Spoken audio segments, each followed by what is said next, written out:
I would have. I want to summarize a little bit of what you said, and then lead into my last question, because I know that you have to go. So I think the two states that I think we're trying to point out is, if you're an executive who has to make decisions, what we don't want somebody who's despondent and basically just gives in and is kind of fatalistic and says, I just have to go with the flow.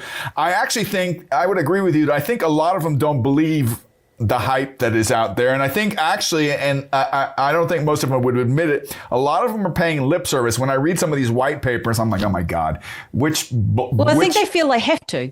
Yeah. Which is again this politics of inevitability. Yeah. They have to, and it's been presented as a done deal. Yeah, you don't have a choice.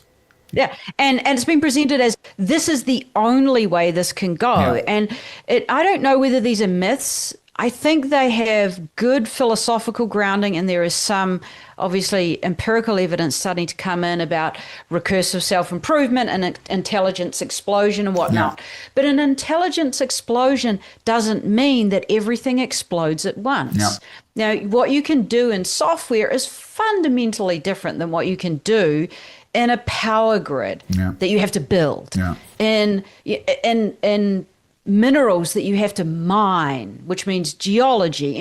We're missing so much just reality that, and I think it's interesting that you're having a similar experience with leaders, because when you say to them, you don't have to believe this, they go, oh, thank God for that. Like in a coffee break, they'll nod at you and say, yeah.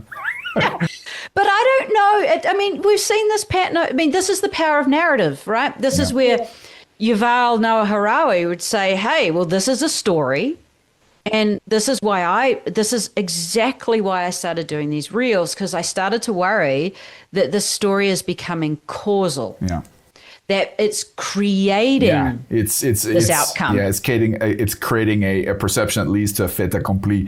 But what I like about what you're saying is we're on the same team in the sense that we have a more self-deterministic, a more creative, a more design thinking sort of, that we can shape the future. It's not over till the fat lady sings. But I do have one final question. Maybe we can squeeze it in the 5 minutes. It's okay. I got a note where we're good to go for another 20 minutes.